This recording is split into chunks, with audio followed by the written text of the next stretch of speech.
once I really realized, and once people actually started telling me the things they heard me say they did, and they started reversing all these irreversible diseases, that's when I realized I had been manipulated by these pharmaceutical companies this whole time. And then I started finding out about all the things that pharmaceutical companies do. They are they are trying to treat symptoms only, because all medications, and people think that medication, oh man, they probably had three or four adverse effects. Not even close. Every single medication out there has at least 30 adverse effects, which means a harmful effect. I mean, they made the drug to do this, but yet it affects all these other things in the body that they don't And know. then you need more medication. Welcome to the Defining Moments podcast, where leaders, innovators, and everyday heroes share the moments that changed everything. These are the stories behind resilience, purpose, and legacy. Now, let's dive into today's defining moment. Hi, everyone. It's Melanie Warner here, the host of Defining Moments TV show and podcast. What happens when you've spent nearly 3 decades helping people with medication, only to discover the answers that you've been looking for might begin long before that prescription pad? Today's guest says one conference changed not only his entire career, but his entire understanding of health. So that's coming right up.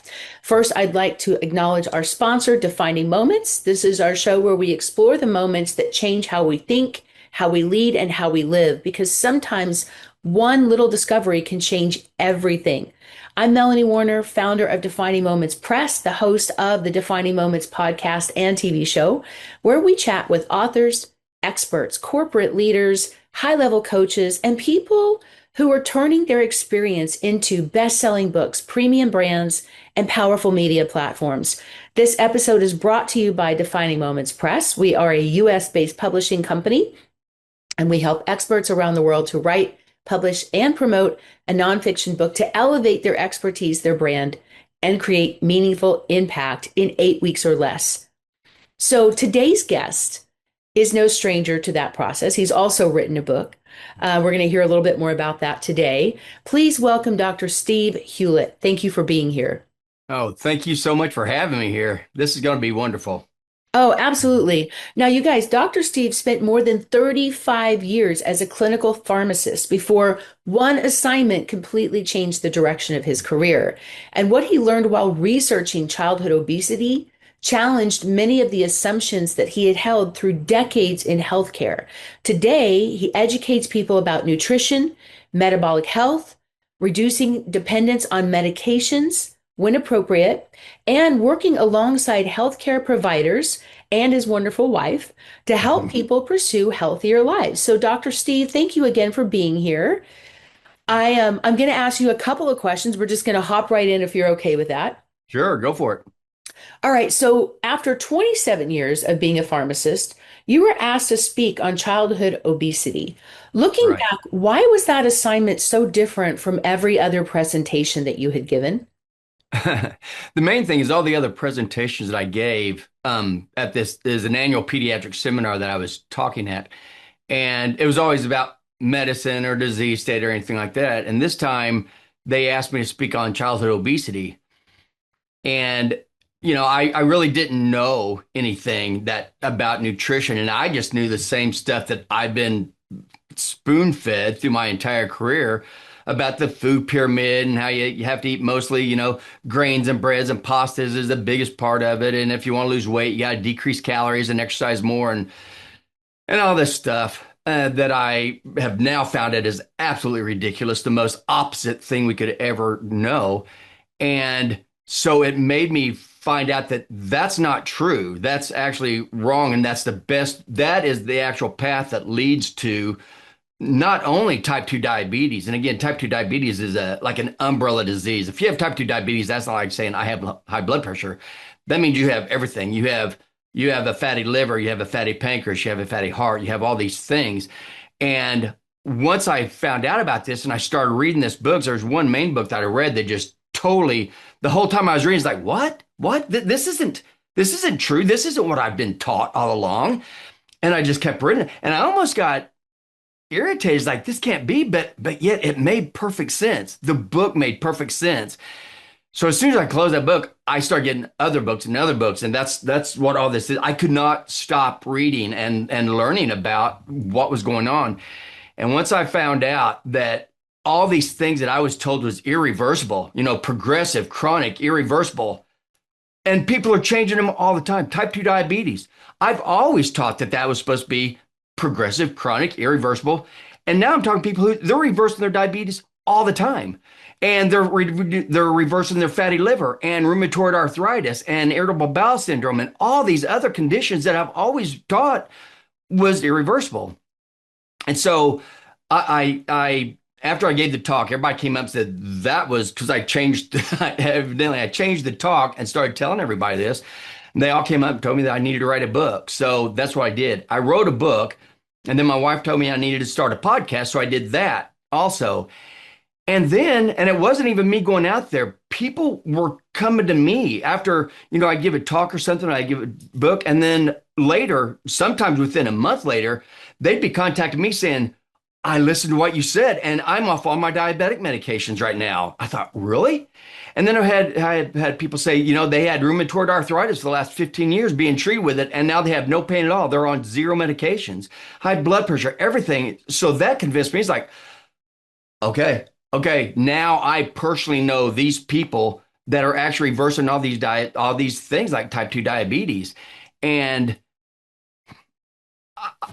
I felt betrayed. I felt hurt. I felt manipulated like my entire career. I mean, I went to college for 12 years, practiced for 35 years, and I never saw anybody get better. I mean, unless it's something like trauma or something like this, they just kept coming in, getting their medications every single month, getting their medications, getting bigger and bigger and more sick. And then they find out they're on dialysis, which is the, number one reason for somebody going on dialysis is type 2 diabetes.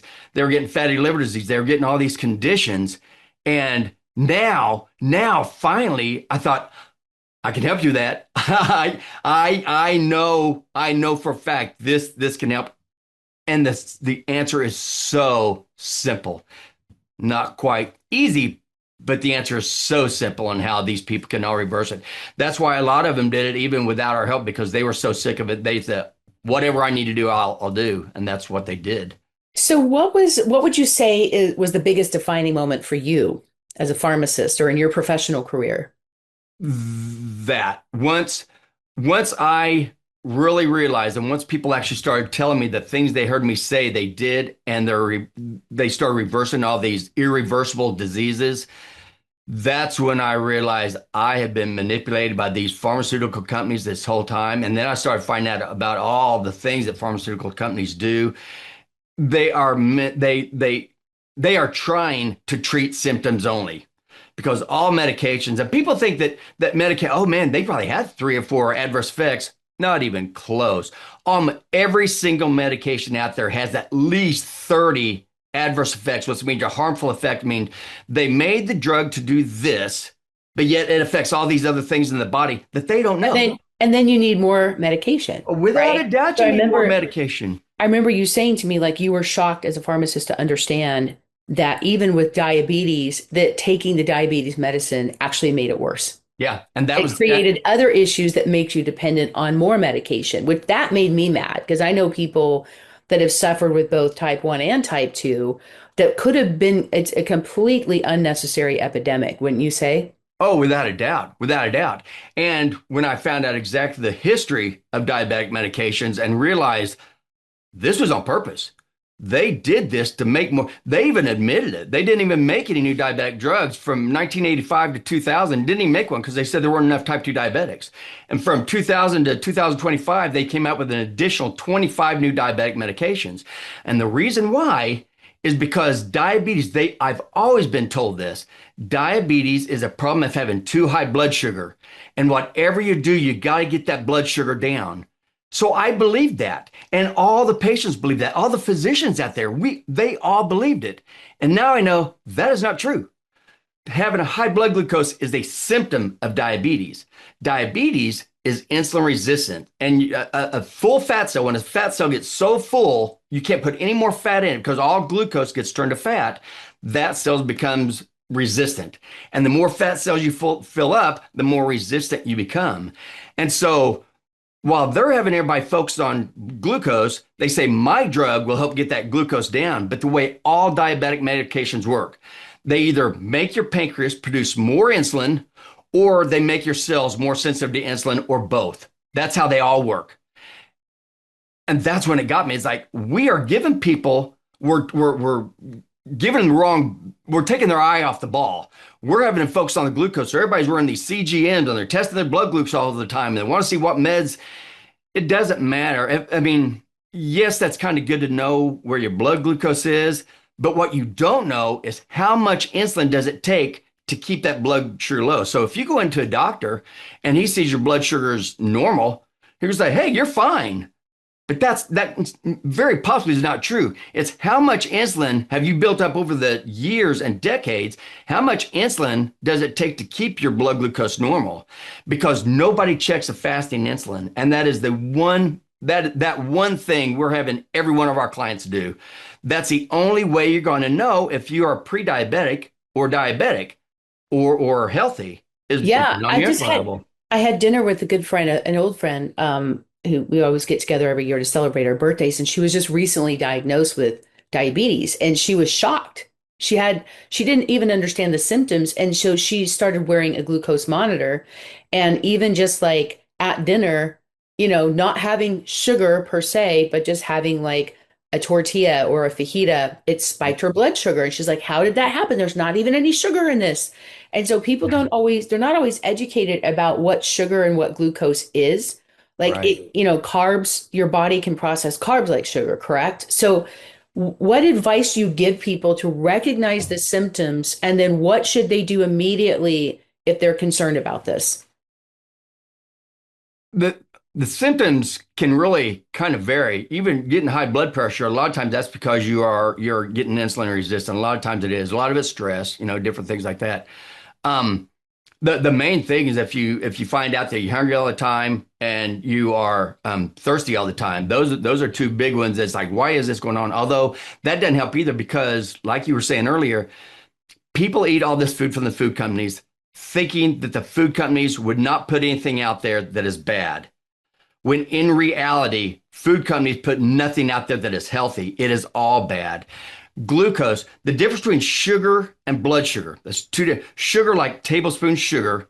That's a molecule it's 50% glucose and 50% fructose. Blood sugar is only the glucose portion.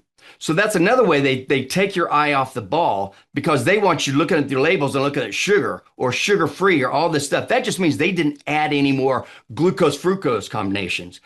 But glucose is the basic building block of everything that comes from a plant. So definitely everything that man makes in a laboratory, they load their stuff with glucose and fructose and seed oils and chemicals. Everything is toxic to your body. But anything that comes from a plant has glucose because plants use glucose for their energy source and also for their structure. We're supposed to use fat for our energy source. And there's a huge difference because if you use glucose for your main energy source, which our bodies can for a little while, what that leads to is obesity, fatty liver disease, fatty pancreas, fatty kidneys, fatty brain, dementia, Alzheimer. When you use glucose for your energy source, your body doesn't know what to do with all that glucose because we aren't made out of glucose. We don't need glucose. So that's why the food pyramid was the most ridiculous, the thing that's killed more people ever because it's continuously killing people. Wasn't the food pyramid created by the food companies and not scientists? It's not like there wasn't like any nutritional facts in it. It was literally just created to sell more. Yes, it was, and I was told, and I haven't checked this for sure, but it makes sense that it was actually the sugar industry actually came up with food pyramid and gave it to the food companies so they could start promoting that, and that's why they're doing everything they're doing now. Stay away from red meat, stay away from raw milk, stay away from animal food, stay away from butter, stay away. They want you away from the healthy things because they know that will get you healthy and that will reverse any of your diseases. They want you eating their stuff. Yeah, That's they right. Yeah, profit from you being sick, without a doubt. which we all know. But I mean, it's funny. I always joke and say, all my pharmacist friends are like the good drug dealers. You know what I mean? They're Hmm. the drug dealer Yeah, next door that's the good one.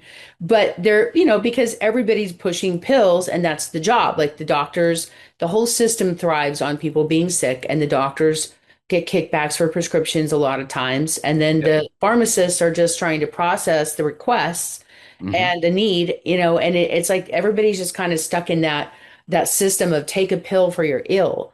But Right. you're saying that these medications are specifically designed to make you sicker so that you need more medication. And then Yes. you got the food, and I hate the fact that I think that food and drugs should not even be in the same sentence, but I do believe that food is medicine. I Yes. think there's a No doubt. huge conflict of interest with the FDA. Like food and drugs should not be regulated by the same people, Right. because it's a conflict with both. And the food has been horribly compromised, which we all know. Yes. And the beauty of consumers is we do have the power to vote with our dollars. So the Exactly. more that we talk to experts like you, the more that people kind of come out of the woodwork and educate people, especially people that are professional doctors or people that are medical experts, nutritionists, pharmacists that are Hmm. seeing this across the board Yes. and going out against kind of their belief system their whole life. Like you said, you were Hmm. professionally trained to believe these things by these companies, Right. and you decided to take a stand. So, Yeah. at what point did you realize, I don't think I can continue practicing exactly the way I have been? It right after I wrote my book and I started the podcast and started talking to people, I was still working, but I noticed when I walked in, I just internally I felt dirty. I felt like I have wanted my whole career to help people with their health, to get healthy. That's why I went to school. It's why I did everything. And now I'm walking into this system that just sits here and just churns out people using medications for nothing. And we weren't helping anybody. And eventually I thought that I can't do this anymore. And what actually happened, it was I was just getting ready to turn 59 and a half. So I started looking into when can I start living off my retirement? Not to live off of it, but to give me some money so I can actually start a career where I can actually start helping people actually get off the medication, reverse their diabetes. These people come and they it is the saddest thing. Actually, it's the most wonderful thing. But they tell me after they've gotten off all these things, all these drugs, and they've reversed their diseases, they're like, I truly felt like I was dying. I was just sitting around waiting to die. I was getting heavier. I was getting more medicated, and I didn't have an out. And now they do. They've lost the weight. They've got rid of the medications. Their disease, that the pain. So many people have pain that I didn't realize. Foggy head, energy.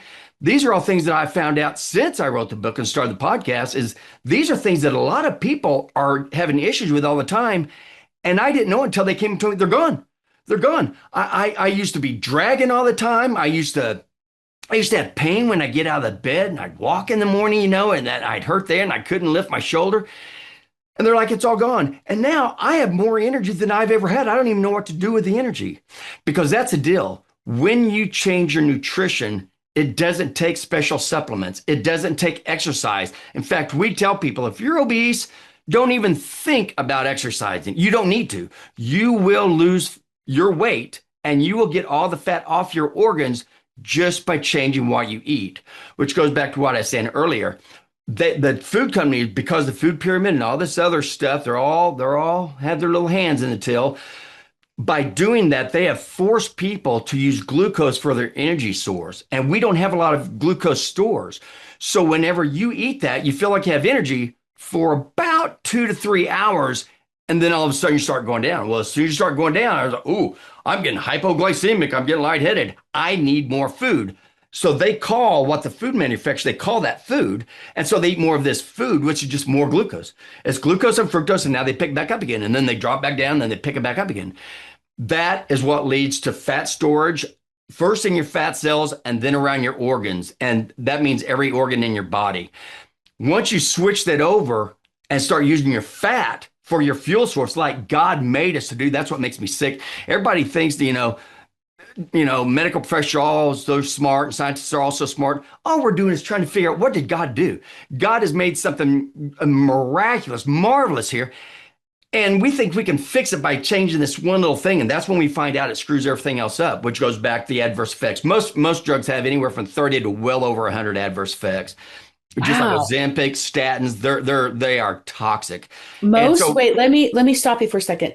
Hear that again. Most drugs have 30 to 100 adverse effects. or over 100, yes. Yes. Wow, on your Yeah. body. Oh, yeah. Yeah. And what happens, so you take that one, that has 30 to over 100. And so now you start having these adverse effects. So now they give you another one to take care of that symptom. Well, that has another 30 to over 100 effects. So now they start interrelating. So now then that's what adverse effects are. That's kind of what our big job was when people get put on medications. Look, are there any adverse effects? Of course there are. With Yeah, every it's one of creating them. the problem. And Yes. I think that you also mentioned there was a correlation between childhood obesity that was being misdiagnosed. And so what's shocking to me is how many young kids are on these multiple medications. And Yes. now you've got generations of kids, parents, and grandparents that are just taking meds every day to get through the day. So it's Yep. creating a long-term, generational health Right. issue that is keeping these companies wealthy. And what makes that so hard is because it has been going on since our guidelines came out in 1977, a little bit before that. But that's when it started happening. So now all these people are being born now, just like you said. They say, well, my grandparents had it and my parents have it, and I have it's genetic, which is Mhm. another thing that's what doctors are telling everybody. This is a genetic thing. It is not a genetic thing. I mean, there may be a tiny portion of somebody out there genetic. If it was genetics, we would have seen type 2 diabetes way before 1977. We didn't see any of that. We didn't see heart attacks. We didn't see dementia. We didn't see Alzheimer's. You look up any disease that you want to, look it up and see when it started. And most of them are just kind of going around level until around the late 70s, early 80s. And then all of a sudden they just start skyrocketing, just like diabetes. Right now, we have just in America, we have anywhere from 2 to 3 million more every single year type 2 diabetics being diagnosed. Worldwide, I think it's like 23 million newly diagnosed every year that people coming up with.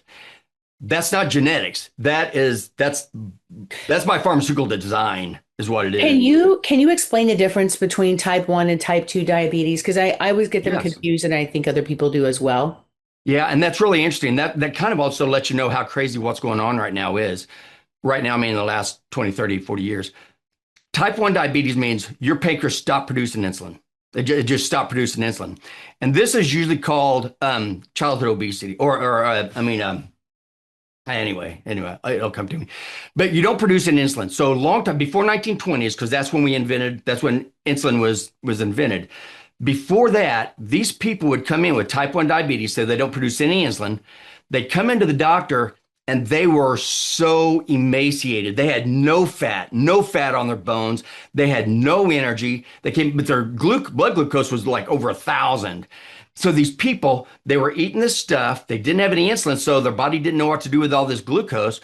So it was going up and it started burning the fat. So when insulin came along, they said, "Oh, now we can give you some carbohydrates and we can give you insulin, and that insulin will turn those carbohydrates into fat, and we can start fattening up your fat cells again, which will give you your long-lasting insulin. I mean, your long-acting energy, because we have fat cells all over our body." Just put a perspective real quick. If you take all the glucose storage that you have, which is 10% of your liver, 1% of each skeletal muscle, all the glucose storage you have in your body comes about 2,400 calories. That's it. 1 pound of fat has 4,000 calories. So if you have 10 pounds of fat on, you've got over 40,000 excess calories that you're not using. Glucose, when you only have 2,400 calories, that's about enough energy to have you sleep all day long for 24 hours. That alone lets you know, oh my gosh, God did not design us that way.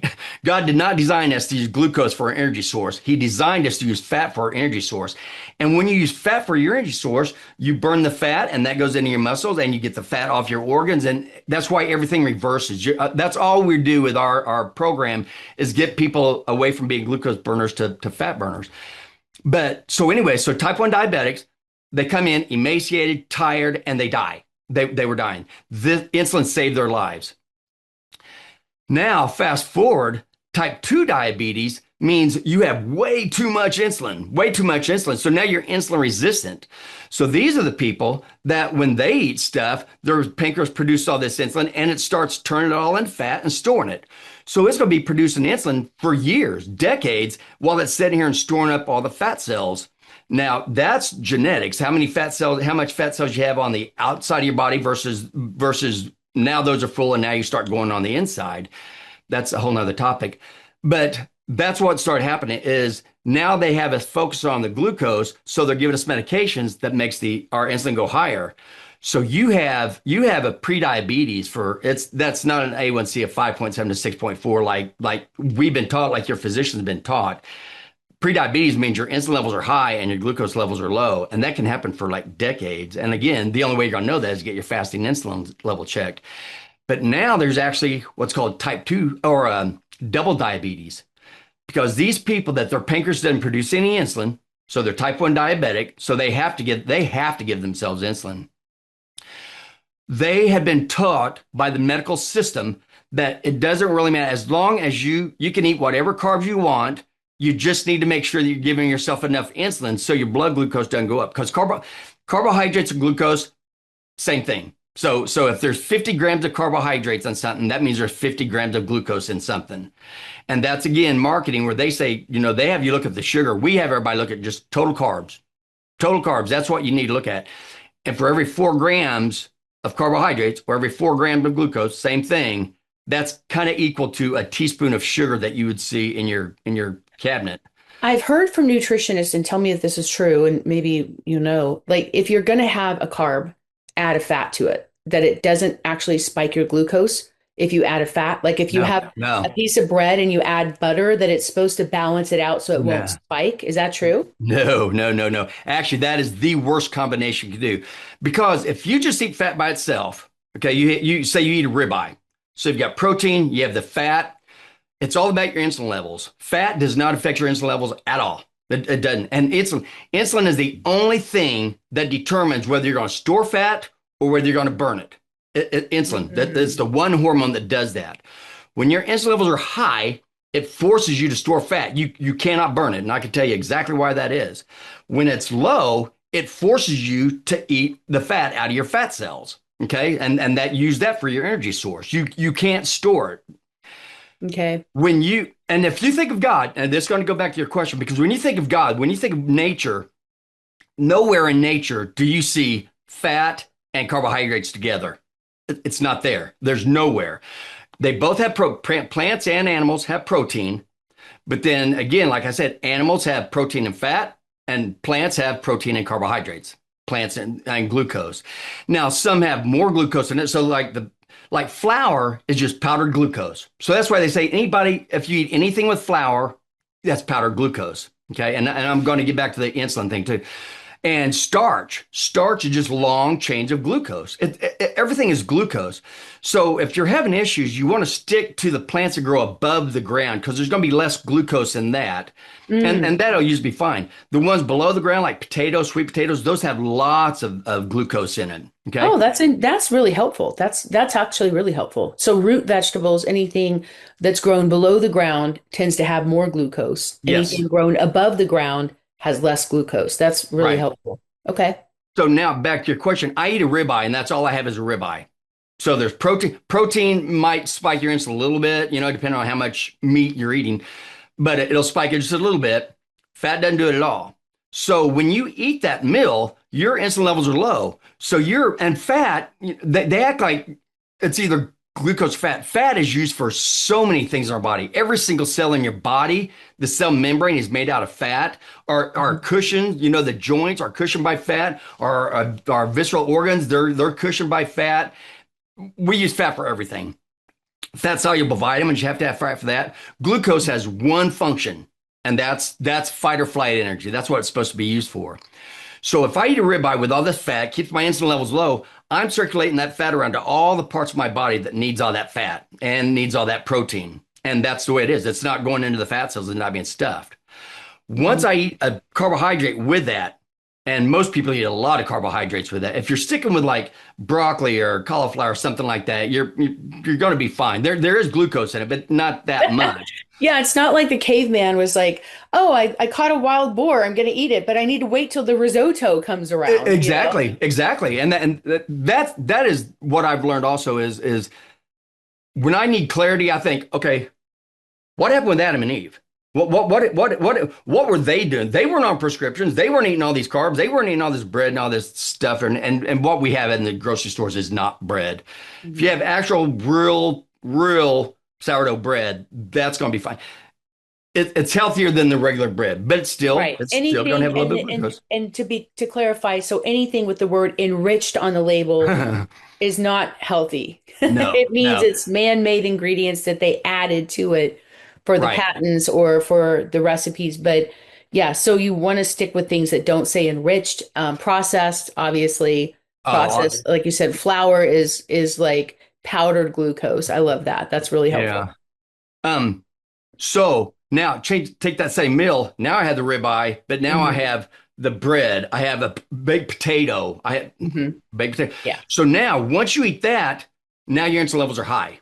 Yeah, So now that because your those insulin levels are carbs, high, even though it's not like, hey, I'm not putting sugar on it, but it's like because it's processing as glucose. yeah, it breaks it down. Everything Yeah. you eat, there's three main macronutrients. It's protein, fat, and carbohydrates. That's it. And that's it. So your bloodstream doesn't see what you're eating. It doesn't see a ribeye steak. It doesn't see a baked potato because your intestines, your stomach and your intestines and your mouth takes care of all that. It breaks it down. So all our bloodstream sees is the basic building block. So when we eat protein, our bloodstream sees amino acids.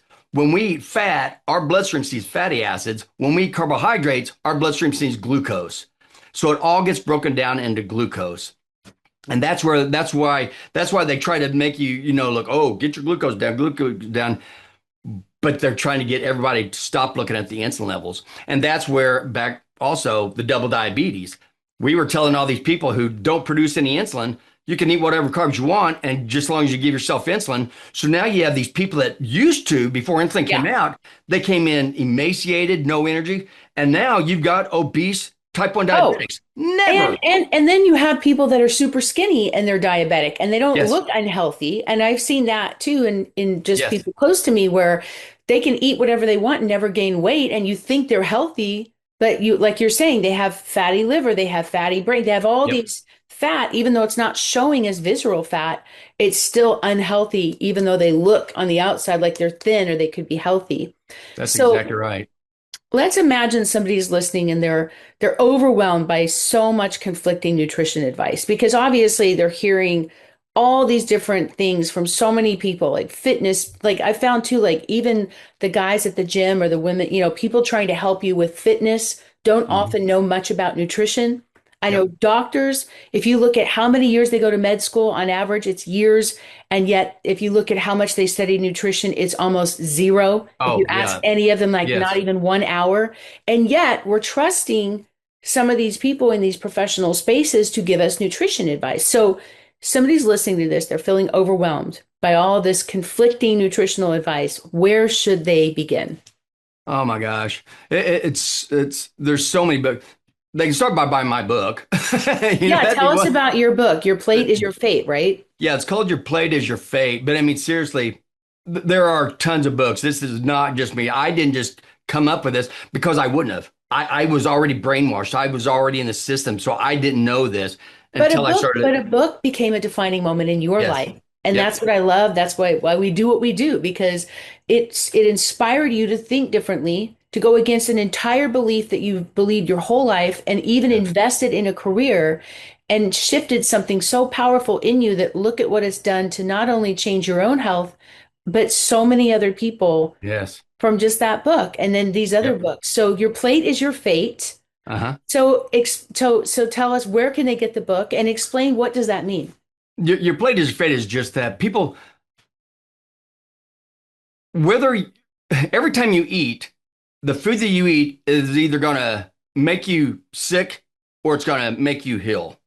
And that's almost, I mean, it's one or the other. And when you're eating glucose all the time, and again, I'm not against fruits and vegetables, but if you're diabetic, you do need to watch which ones you eat. And, everybody says, oh, I eat healthy. I eat salads and I eat fruit. But when you think fruit has fructose and all plants have glucose, so fruit has glucose and fructose, and that's what sugar is. Sugar is glucose and fructose. So people think they're being good because they're not eating sugar, but they just eat fruit all day long, just like a bear when they hibernate. That's what they do. They go around and they scavenge all the berries that are in the area, and they hibernate. That fattens them up, and they hibernate. But yeah, so once I wrote the book, and once people started reading it and started telling me because that's what the book is. The book is when I wrote this book, I had just learned all this stuff. I went and gave the talk. And in fact, my wife took my talk, the first talk I gave, and just had it sent it to Fiverr and had it just kind of transcribed for me. And I thought, well, I've almost got a backbone for a book. So I just went and started typing all the things around that. I was mind dumping is what I was doing. I had all this almost anger, almost like an anger and I know and I'm sorry I come off because I think I come off angry too, but I'm angry with the pharmaceutical companies. I'm angry with the food companies, sugar industry, chemical industry, the big ag. They're all feeding, and they're making every one of those are making trillions of dollars off sick people, and they're trying to convince everybody that what they're doing is right. So when I wrote the book, I just thought dumped everything I was learning. I just trying to write, and that came out like 5 years ago, and I've learned so much, but nothing that contradicts what I said in there. Right. But I know a lot Well, deeper I think you why. could call it passion. Yeah, Passion is the yeah, other extreme of anger is passion. I'd rather yeah, people be angry and passionate because that's how change happens than being complacent and passive, which is what we're just told. Just eat this and be healthy, right? Like, which is right. not true. And then so many things that are disguised as food today. Like that's the stuff that makes me angry. And I have a I'm an executive producer of a PBS TV show that also teaches people about this stuff that's very disruptive in nature because we got so mad at like the lies that are being told about food Yep. out there that we created this whole TV show. So I know that there are people that are literally hungry for this content that want to learn more. Hmm. Um, so they can get your book online or on Amazon, I'm assuming, right? They can Right. go Yeah. anywhere It's to like, get your book. Okay. yeah. And it's And it called comes Your in all Plate. forms. Your Plate is Your Fate. So check that out, you guys. And then tell us, you also have a podcast, right? What's the Right. podcast called? And the podcast is Nutrition Prescription. It's wellness Love versus that. medications. So again, Nutrition prescription. Okay, that's awesome. and that's why it's wellness versus medications, because it's kind of one or the other. If you hone in your nutrition, which basically means stay away from all laboratory made food, but what we say is if God made it, played it. If a laboratory made it, hate it. And Ooh. that's kind of what we do. So anything from a grocery store, seriously, if you've got a list of label, you don't need to know what every ingredient. I guarantee it's chemicals, No, and they high I glucose. actually get angry. I get so mad when I go to the grocery store because I look around and think this is all killing people. Like I get Yep. so mad. Like and I don't want to buy anything in there. And then I get this food anxiety where I just don't want to eat at all because in my Yeah. head everything I consume is going to kill me. So it's like I think that's where people feel anxious about food because the awareness is there. They don't trust big food companies, big ag, because they're all in bed with big pharma and big hospitals, and like they're all designed to keep us sick. We know that. Yeah. So, what's the one small change that you've seen consistently produce meaningful results for people? Quit buying food from the grocery store. Find a local food farmers market or farmers group, and usually farmers market. And there's people becoming aware of this. You know, So, know your farmers, go to a know your farmer's farmers. market. Yeah. Right. And so we always tell them if you're going to eat fruits and vegetables, eat them seasonally. If they aren't actually growing during the season that you're eating them, they're genetically modified. They have chemicals on them, they're genetically modified. So if you're a Mm. grocery store, you have no idea. And guaranteed that almost everything is genetically modified because they're trying to make everything bigger, they're trying to make everything sweeter.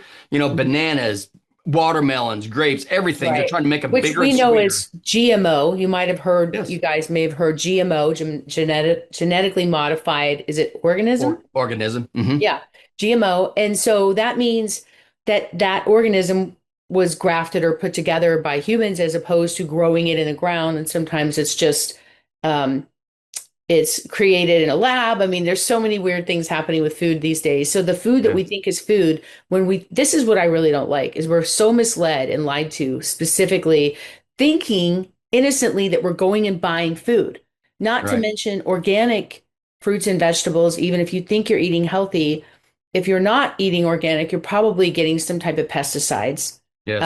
which you're either getting the pest or the pesticide in your body, which isn't good. And everything Um, else. yeah. Pesticides, herbicides, fungicides, insecticides.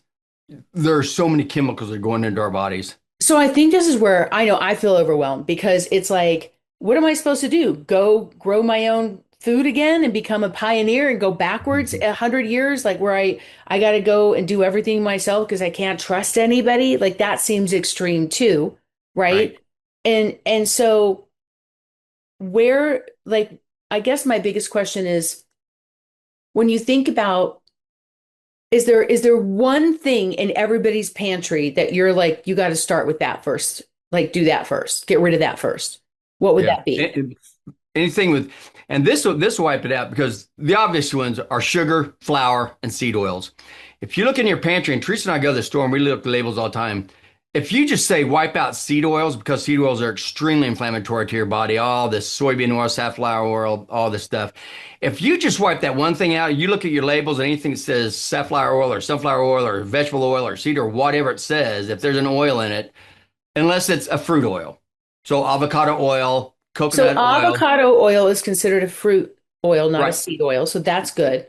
Right. Avocados Okay. are fruits, coconuts are fruits, and olives, extra virgin Oh, olive oil. so olive oil, coconut oil, and avocado oil is good. Yes, yes, those are But good. all the other seed oils you want to avoid. Yes, And yes. and then vegetable oil is also not really good for you, No, no, right? no, it's all horrible. It's all Yeah, horrible. that's what I But thought. they spray all these vegetable seeds with all these, like I said, herbicides, pesticides, fungicides, insecticides. So you're getting all those chemicals, and they do get in the fruit. They say they don't, and they do. There've been all kinds of studies. It does get inside the produce.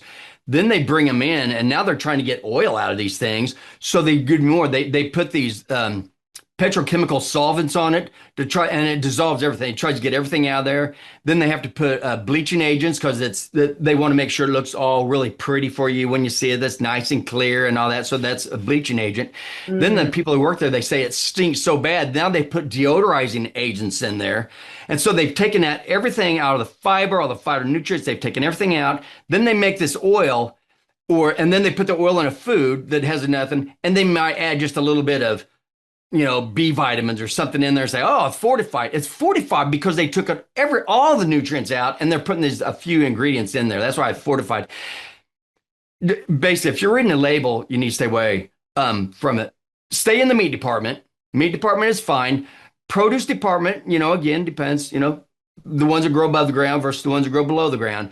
That's still going to be, just stay away from anything box, And bottle, bag, and and meat, can. and just to clarify for meat, I know people always recommend meat with no antibiotics, correct? Like you Yeah, don't want antibiotics in your meat, because if you're consuming meat with antibiotics, then you're kind of getting the antibiotics in your gut, which right. I've heard is not good for you. Is that correct? That is correct because it can kill the gut bacteria, which is so vital to everything. Almost everything that we prescribe kills our gut bacteria. Anytime you take antibiotics, you're killing your gut bacteria. Anytime you take an acid reducer, you're killing the bacteria in your gut. I mean, so we do so many things that are tearing up our gut, and that's why we see all the GI issues that we have now that we never saw before: inflammatory bowel disease, irritable bowel syndrome, Crohn's disease, colitis, all these things. Mm. But yes, but even though that's the case, if you stick to it's called shop the perimeter. That's where you're going to find your deli meats. That's where you're going to find your produce. That's where you're going to find your dairy. That's where you're going to find your meat. If you have to buy your stuff from a grocery store, stick to that. Anything that's in a box, bottle, bag, and can, stay away from it. Anything that has a label on it with more than like 3 or 4 ingredients, stay away from it. That's the easiest thing. So that's why if you can find a local farmer, what we do since I found out about this is we just saved up our money and we bought a side of beef. We bought a quarter of a beef and we found out, oh my gosh, this is wonderful. So now we buy a side of beef. One side of beef lasts me and my wife all year long. And it comes to you're getting everything. You're getting roast, you're getting ribeyes, you're getting steaks, you're getting ton of hamburger. And we have the organ meats ground up into the hamburger. And all of it for an average of about $6.50 to $7 a pound. So we're getting ribeye And steaks then you and new freeze strips. that and you just keep that and you freeze it and you Yep. have it for, wow. Yeah. Yeah, we have for years. So you can just go down and say, hey, what do you want to eat tomorrow? We plan ahead and we'll go down the freezer, take it out, thaw it out. So the next day it's ready to go. Or we can put it in the crock pot or whatever. Mhm. But and it's like for $6.50, $7 a pound. You can't hardly buy ground hamburger at the grocery store for No, that. I mean, I'm finding like one filet is like $45 at Trader Yeah. Joe's even, so it's like and I've heard a lot more people doing that. And Yeah. I live in California, so it's really easy. We live in an ag area where it's like 80% of the food comes from this region. So I get to know my farmers Hmm. and I've always been an advocate of that. But what if people live in an area they can maybe I grew up in Texas in a small town. And like, I never had fresh fish. We only had Mrs. Paul's fish sticks, like growing up like that. I hated fish growing up. And the thought of sushi scared me until I finally had fresh seafood. But if you're in an area that's kind of landlocked and you can't get fresh food, you know what I mean? And your only option is cans or, what I mean? How do people, I guess now they can order food.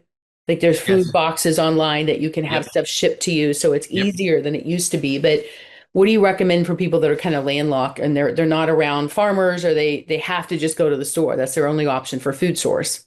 That would be one that I would go to is go to the computer and look at who around you actually mails food to you. And they'll come in frozen trucks, come in a frozen box with ice and everything, Yeah. and there's starting to be more and more and more. Because you just like we said earlier, you're voting with your dollars. If you're Mhm. buying all this stuff in box, bottle, and bag can, that's your way of saying, thank you so much. Will you please keep giving me toxins and poison my body and causing disease? That's what Yeah, you're and I see saying. more people building their own gardens, which is Yes. great. I see countries doing this like Japan where they don't have a lot of space in the ground, so they're building these gardens on top of these high-rise buildings and they're putting dirt on the top floor, not just a Yep. swimming pool. And so now Yes. they've got, these deep roots to grow these gardens and organic vegetables, and then it becomes this co-op for the whole community in the building. I think that's so brilliant. So you don't necessarily have this myth of people are like, oh, I don't have a backyard or I live in an apartment. Like there's nothing I can do. But there's still so many different ways that you can grow fruits and vegetables with minimal sunlight and water, and just, be able to have some control over that if you live in an area that has sunlight. Right. Right. And people have to realize you can sit around and make excuses for why you have to buy these toxins that are killing you, that are truly killing you, literally, physically killing you. They're killing every single organ. But I don't understand why you would want to make that argument. That's all I can afford. So now it's like, if that's all you can afford, then how are you going to afford all the medications and doctor bills and hospitalizations that will come from you eating that set? And we see it everywhere Yeah. versus saving that money and actually trying to research where a farmer is, a farmer's market in your area, some way that you can get this. And in all honesty, a lot of people, that is why they don't do a lot of the produce. They will stick to mainly animal products because you can get the milk, the cheese, the Greek yogurt, cottage cheese, cream cheese, eggs, all that stuff. You can get that. So basically, anytime you're eating something, if you look at it on your fork, say, did that come from an animal? You're probably pretty good to go. But Mhm. if it came from a plant, now you got to think, well, what kind of plant was it? Above the ground? Was it below the ground? Was it from a laboratory plant? A man-made plant? That's even worse. But Mhm. but but but people have to realize when you're talking about the cost of food, you've got to bring in the cost of medications and the cost of doctor bills and the cost of hospitalizations and, Right. and the cost of your life. I mean, are you waking up? You are obese. You are in pain all the time. You are foggy headed all the time. It is It is almost all due to what you're eating. And I used to be able to say that kind of, I think it's like all that. And now I feel 100% confident saying it is because of what you're eating. Your body is miraculous. God made a beautiful body. Give it the nutrients it needs. And to know, people don't even know what nutrition is. Nutrition, can I go into this? It's Yeah, real quick. sure. Yeah. Nutrition. When you tear your body down, just shred it up. When it comes down to basic things, your body is made out of protein, fat, cholesterol. Yes, cholesterol. That's another lie we've been told is that high cholesterol causes heart attacks. It's a lie. They're trying to sell statins and they make billions of dollars every single year off these things. It's crazy. But anyway, your body's made out of protein, fat, cholesterol, vitamins, minerals, and water. That's it. It's not made out of glucose. Your body can make all the glucose it needs out of protein and out of fat. So the minimum daily requirement of glucose is 0. That's out there. You never ever have to put a plant-based food in your mouth ever, and you will live perfectly fine. You cannot say that going the other way. Because if that's all you, even if you don't eat the, box bottle bang can and all you eat is plants, plants do have protein, very, very little. And I've actually got a graph that I show when I give my talks saying, this how much in the highest concentration of protein in fruits, highest concentration of protein in carbs, and then just your regular meats, so you get a lot more protein. So in order to get the protein out, you're going to have to eat more plants and vegetables. When you do that, you're also eating more glucose because they all have glucose in it. You're not getting hardly any fat and you're not getting hardly any cholesterol when you're eating fruits and vegetables. So when you think about the nutrients, what the body is made of, what the body needs, because we're replenishing our cells all the time, give it the things that your body's made out of. And it's not made out of glucose. It's not made out of plants. We That are makes animals, sense. And so, That and makes that, yep, that once I heard that or thought of that, it did to me too. It's like, Yeah, oh, because wow, I think okay. about it too. Like if you have a really nice car like a Ferrari, you're not going Mhm. to put crappy gas in it. You're going Right, to put high octane, really good expensive gas. And our right, bodies, like you said, they don't care what we eat. Most of our food issues are like we fight ourselves when we go to the grocery store because of relationships with food and hmm, associations with food. What shifted for me and changed my relationship with food forever is when I finally just said, look, I'm gonna feed my body what it needs, not what it's craving. And at the same time, I remember when I was upset one day and I was really sad about something, sometimes when I was younger, I might, grab ice cream or I might grab, chocolate or something to cheer me up that makes me right, feel happy because that's how this is what we do for our kids growing up. We give them ice cream to cheer them up, or they yep, get good grades, they get ice cream. And every holiday is associated with candy and sugar. And so that we associate that with love. And right, so I remember the first time it was like a food defining moment for me when I was sad or depressed about something and I ate healthy food hmm, and that self-love that came from that and how good I felt about like not binging on something but actually feeding myself and I felt better emotionally, physically. I found that certain foods that I eat made me feel sad, made me feel more depressed. Like I didn't understand any of that for the longest time. When I was younger, it was more like this is my budget. I have to eat the cheapest stuff, and usually the cheapest food is the most highly processed. And then I have to yep, start asking, if I spend more money on better food, then I save thousands of dollars on healthcare costs and prevention. So it's a choice that I have to make. And I've been yeah, making that decision since I was in my early 20s, reading labels, trying to eat really clean. hmm, Personally, I cut out gluten, dairy, and sugar. I felt better than ever. I finally was yep, losing weight and doing all these things that just naturally happened when I just started consuming different foods, hmm, um, and changing that relationship with food. So yeah, I can definitely say that I can see the difference in my own metabolic health and my gut issues and things that I started having. I was just blaming it on menopause. Oh, I'm hitting menopause. It's all that. It's everything. Any evil in the world can be blamed on menopause.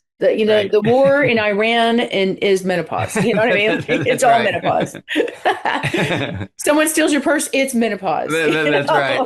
Theirs, not Um, yours. so yeah, and so okay, so if you encourage people to have better metabolic health. And Mhm. that may include getting off medications. Why is it important that anybody that wants to consider changes to medications, that they do that in partnership with their healthcare team? Like, how do Oh, you recommend they approach that subject? yes, and that's huge. Thank you so much for asking. That's a great question. And because it does come up all the time. When you go to your physician, you do want to let him know that you're getting ready to change your nutrient. You are not asking their permission to do this. That's not what you're doing. You are just asking for their guidance because without a doubt, I've seen it over and over and over. It just happens. When you change from eating man-made food over to God-made food, and you keep the glucose down, down or gone, you will lose weight. Because remember what I said, you either use glucose for energy source or fat. When you use glucose, it forces you to store fat. When you use your fat, you burn your fat. So obviously, when you keep glucose out of your mouth, your insulin's low, you're burning the fat out of your fat cells. So at 100% of people lose weight. When you do this, that's just what happens because now you're eating the fat instead of storing it. And when you do that, you start getting the fat off your organs. You leave your insulin levels down, which also affects your blood pressure. So when you start doing this, when you're not eating glucose, there's only one reason why your blood glucose goes up. Everybody talks about, how to get my glucose down? How do I get my glucose down? That's not the question. The question is, why is it going up in the first place? And there's one reason, because you're eating it. So Mhm. once you stop eating it, your glucose will be down. So if you're taking a diabetic medication, now you're not eating it, so your glucose isn't going up, but you're taking diabetic medication that raises your insulin, Mhm. that's going to make your glucose go even lower, and you will get hypoglycemic, and then you will worry about fainting and passing and all that kind of stuff. Same Yeah. thing with blood pressure. When you start eating clean, and there's like 5 different ways that I can tell you right off the bat of just by leaving glucose out of your mouth, your blood pressure drops for 5 different reasons of what it does. Where you So don't need the medicine. that's right. And so if you're taking the medicine, your blood pressure is going to drop even more. Yeah. So And so because I do see so many people that I know that are diabetic that are like, okay, well, I'm taking insulin because I'm gonna eat ice cream. So I'm gonna go eat this ice cream and I'll just take some insulin. And yep, they look at it as a way to manage their glucose as opposed to avoiding the foods altogether. yep. And then one more question with when it comes to like food with sugar, right? You're Mhm. seeing a lot of zero sugar in foods. Is that safe? Because you're not eating the sugar, but then you're trading out man or natural sugar for man-made substance. And there's not really not such thing as natural sugar either. Have you ever seen sugar cane? Sugarcane. We went with some friends on vacation in Louisiana, and we went through a huge cane field. It's a stick. I mean, Yeah, you chew it. I thought it was going to be sweet. I thought, oh, sugarcane, and I yeah. sat there gnawed on a stick trying to get the sweet taste out of it. So I mean, sure, Yeah. everything is ultra processed. But if people are But gonna, there are a lot of people that justify, oh, I cut out sugar, so I'm gonna yeah, have a Coke Zero nah, or something like that. Doesn't that trick your body to think yes, that you're still eating sugar? yes, without a doubt. Just the taste of sweet in your mouth is your body. In fact, you don't even have to put it in your mouth. You can just look at it. If you look at something like a table full of pies and donuts and cookies and all that, and you start salivating, that's your body getting ready for what it thinks you're getting ready to eat. Pancreas produces insulin the exact same way. So just the fact that you see something, put it in your mouth, your body starts producing insulin. So now once your insulin's up, it starts making you store fat again. And so you don't even have to eat it. But when you do eat it, now what happens if you take all the glucose out of your blood, it comes to 2 teaspoons of sugar. That's all there is. Back in 1965, it was estimated that all we ate was 2 teaspoons full of sugar per person per day. Our bodies could handle that. That was fine. It would take it and turn it into fat, and then we'd burn that fat. You're supposed to fill your fat cells and then empty them. That's how it's supposed to work. That's how this works. So 2 teaspoons per person per day in 65. In 2015, they did it again, and it's estimated now we eat 65 teaspoons of sugar per person per day. That What? was and that was 10 years ago. And that's what you think. Everybody's like, oh, there's no way. But when you think that one 12-ounce can of soda pop has 10 teaspoons of sugar, and all the soda pop, energy drinks, fruit drinks, flour, pasta, bread, crackers, cookies, people are eating glucose all through the day. And so again, it's not the sugar, it's the glucose. Because blood sugar is glucose. And glucose isn't sweet. Glucose isn't sweet. It's the fructose that makes that sweet. So now we're being inundated where our bodies are trying to figure out what do we do with that? So every bit of sugar, every bit of glucose that you are eating, your body is trying to conserve that as energy. So it turns all of it into triglycerides. If you go to your doctor and you have high triglycerides, that's because you're eating too much glucose, which means That's all, that makes me not just mad. sugar. That Yeah. makes me so mad. I'm so glad we're doing this because I those are the things that I think most people have no idea. I that Mhm. shocked me. I didn't know That it. shocks me. Like Hmm. as a parent, I remember on our show we had an expert that came in that said that sugar is like 10 times more addictive than heroin. And yet we're giving it to our kids to Yes. soothe them. Sit down, be quiet, and you'll get ice cream. And then wondering why we have childhood obesity and all these Yes. things with kids. And our host, who's from India, he said when he was a kid and he was sad about something, his parents didn't give him sugar, they would give him nuts. They Hmm. give him protein. They give him Yep. just a Yep. snack, but it was a healthy snack. It wasn't Yes. designed to, emotionally affect him because the effects on mental health with sugar are even more catastrophic when we think about how it affects our mental health and how Hmm. food does become medicine. Well, thank you so much for sharing all this. I mean, this is, gosh, I could Oh, talk to you I all love day. it. This is amazing. And I wanted to do one thing real quick. I want to bring in your beautiful wife, Theresa, because Oh, she also works with you in your practice. She's one of your business partners. yeah. And she has a background in nutrition as well. So you guys make a great team. I don't want to forget to bring her in so that our Babe. audience can meet her as well. Because she's the one that, like you said, that took your speech and transcribed it. Yes. And there's always an amazing woman behind a great man whose partner is 100%. there. And so we want to acknowledge you, Theresa, and find out a little bit more about how you guys are working together and how people can, like, what can they do from hearing this? They can get your book, they can listen to the podcast. We're going to put those links in the show notes for you. But what else can they do to follow up from here? If they want to book a call with you, like what are those options? Yeah, definitely go to the Yeah, website go. and we have a big button right there and it says to book a call and you can reach out and we will gladly talk with you guys. A lot of the things that I do is I kind of help with the mindset because a lot of eating issues are habits, emotions, that we go through that we're trying to quit. And so that's how I help with Right. this So situation. she's an actual certified life coach. Yeah. That's Through awesome. yeah. But so that's how because And that's what's the what website? Can you tell us the website? Uh-huh. We'll put it in the show notes Yep. as well. drstevehewlett.com. Perfect. Yeah. All right, we're going to put that in the website. And you guys heard it here. So thank you for just all that you do, like taking this. I mean, like it must have been, Theresa, what was your thought when he said, I'm going to retire? I'm going to retire early. Everything we've been doing is wrong, and I'm changing my whole life around. Like, what did that feel like for you as his wife to hear this? Like, oh, here goes the security. We're disrupting our lives in industry. What was that like for you to experience? You know, I wasn't concerned about it at all because it was really a stressful time at the hospital. she almost forced me out. She wanted me to Really. quit. Yeah, I was ready. I was ready for because he had written the book, and so we were already thinking about doing something else.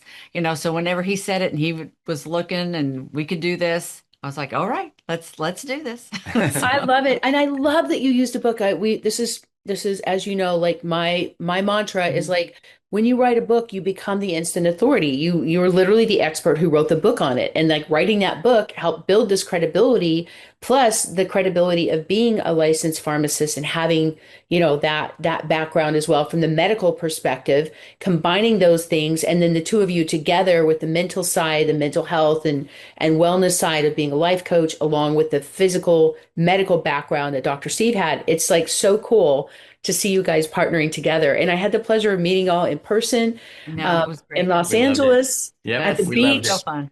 We got to film Yep. our Defining Moments TV show. So Yep. you're going to see their segment on our TV show, which is so exciting. And more people are going to get to meet you guys and fall in love with you as well. And I just want to thank you both for your dedication, for your commitment.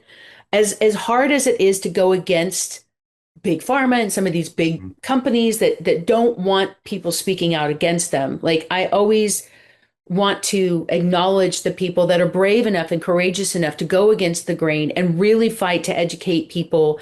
And I think that, these companies, I know they obviously are trying to make a living, but I think that the more that consumers are consuming and that we can vote with our dollar, that's where real change happens. So thank you for Yep. your courage to do that.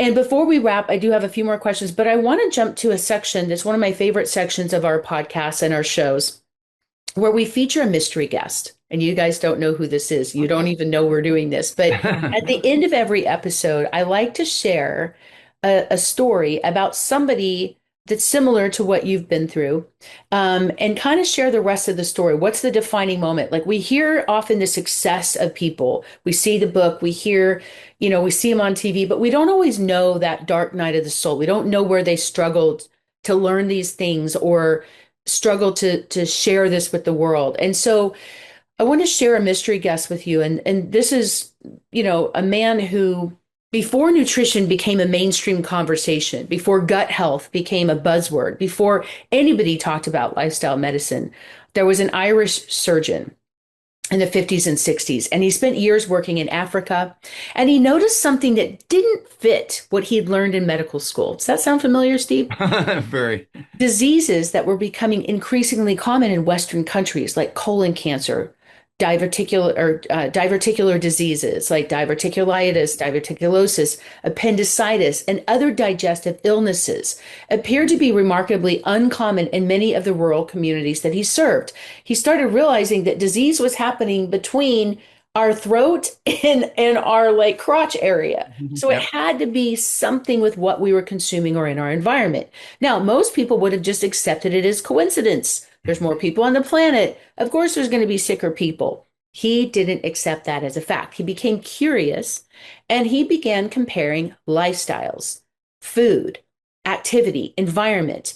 And the more that he studied, the more convinced he became that the way people lived mattered just as much as the medicine they received. So it was more about quality of life and wellness in general. Now, many of his medical colleagues initially dismissed his ideas. It was woo woo, there was no medical science behind it. Nutrition wasn't considered central to modern medicine, and still to this day, it's often dismissed completely. Yep. But he kept asking questions. And his work helped spark decades of research into diet, fiber, and preventative health. And now you know the defining moment of Dr. Dennis Burkitt. It wasn't discovering all the answers. It was having the courage to question assumptions that everybody else accepted as truth. So sometimes progress doesn't begin with certainty, it begins with curiosity.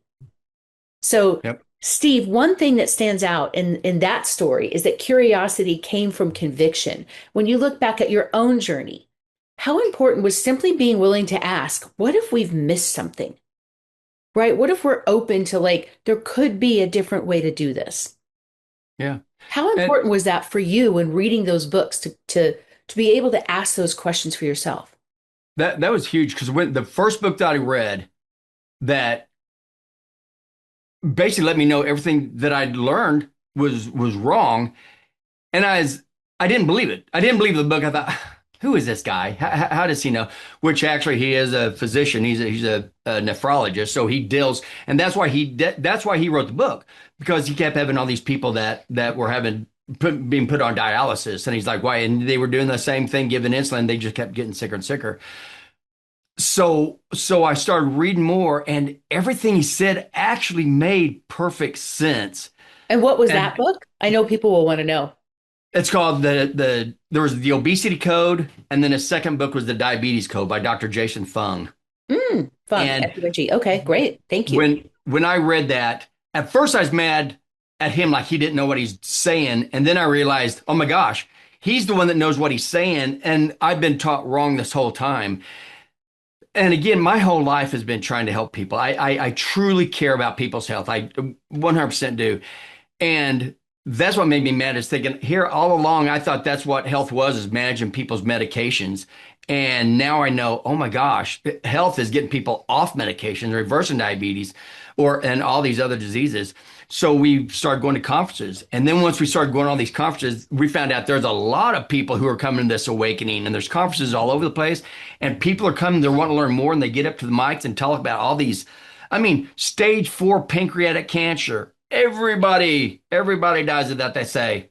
There are people coming out of it who said, I was diagnosed with stage 4 pancreatic cancer 15 years ago. I have no, and they just went straight to eating clean. Because everybody Wow. thinks that the FDA is regulating food companies. They do not regulate food Yeah, companies. They, and they say food companies pancreatic. are big.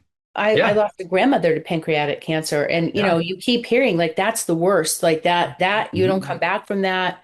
Like you hear from every doctor like there is no solution, it's terminal. So that's interesting. And I think too, I know like for Steve Jobs, like he was a fruitarian. And Hmm. Yeah, he died of pancreatic cancer, I believe. And they said it was because he ate so much fruit. So he thought yeah, he was eating healthy. So Right. those right. are those things really make sense. Now, I'm going to ask you a few rapid fire questions as we wrap up. If somebody listening wants to improve their health this year, what's the very first step? Very first step, stop drinking sugar sweetened beverages. Of all the ways to get sugar in your body, and fruit juices. Fruit juices, all fruit juice, orange juice, grapefruit juice, all fruit juices are just like soda pop. It's Oh, sugar. It's just nothing I but didn't, sugar. as a parent, I felt mortified. I felt so sad for my youngest because I gave him so much fruit juice that it ended up rotting out his teeth when he Yep. was a little baby and he had to have like a baby root canal. And I felt like a horrible Oh, mom because Yeah. I thought I was giving him healthy food, or healthy well, we fruit did juice. this. And We did the same thing. Yeah. yeah, And and that's really important for young parents to know. I think that mhm. one's really important too. Yeah. And And what's one habit? Oh, I'm sorry. Did you want to finish that something on that? I was just saying one thing to make people think about it is if you're going to eat fruits and vegetables, eat them. Don't drink them. So like you can eat Mm. 7 oranges. I mean, you can squeeze 7 oranges and you can drink that down and ask for more. But you can't eat 7 oranges because you're getting the fiber, you're getting the phytonutrients, you're getting all this other stuff. Your stomach won't let you hold that. So that's why don't juice things. Eat them. If you want the fruit and vegetables, eat it. Don't drink it. But anyway, Interesting. Okay. And what's one habit you believe has the biggest return on investment, the ROI for long-term health? it's really hard because it's like somebody said earlier, is like once you learn something, you can't unlearn it. And just the fact that you realize now that food companies are actually just feeding you toxins, the food you eat, it either heals you or it kills you. And that stuff kills you. There's no healing going on with that.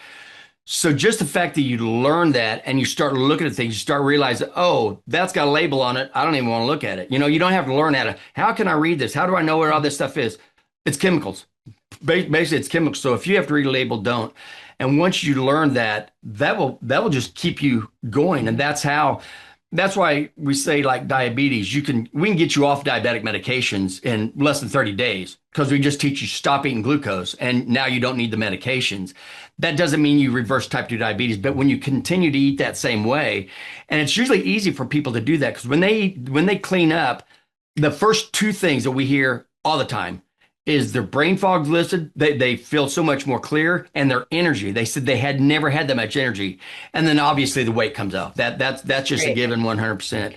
So And just that knowledge will keep it going. I love that. And one more thing I don't want to forget to mention is you two get together with a lot of people and you have a pantry purge party. Tell Yeah. us about what that is because that sounds fun. I want to come to one of the next ones. So tell us about what that is.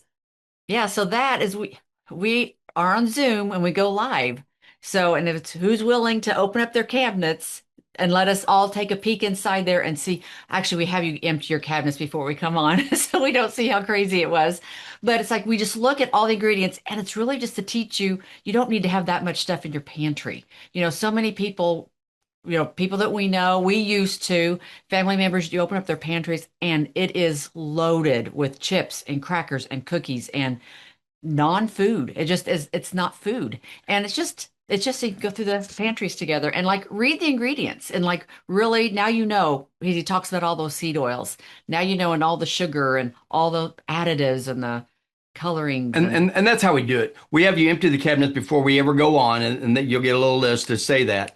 And then we'll go through and we'll explain why a certain ingredient is toxic to your body. Just real quick, 2-3 minute thing. That's so and then great. and then to go all through your food that you have sitting out on your counter now and decide, do you want to throw it away? Do you want to put it in a box to give away or donate? Or do you want to go ahead and keep it in your cabinets? And what people realize when we start doing this is when they realize everything that was in my pantry was toxic, when they find that out. And that is what people find out is if you're eating healthy, you're eating out of the refrigerator. That's where your meat's going to be. That's where your fruit's going to be. That's where your vegetables are going to be. You really don't eat out of the pantry. And that's what we don't, you may have things like beef sticks or beef jerky or pork rinds, seasonings. You'll have that kind of stuff. But most of the stuff's gone. So it gives you a lot more room. That's so cool. I love it. So 20 years from now, what do you hope people will say about the work that you've dedicated this next chapter of your life to? I hope that they say, oh my gosh, I wish we'd known this sooner, because it's just like when you look back when everybody thought, the world was flat. And then all of a sudden, no, it's not. Then they thought that everything revolved around the earth. And then they know it's all around the sun. All these things that everybody was just steadfast against.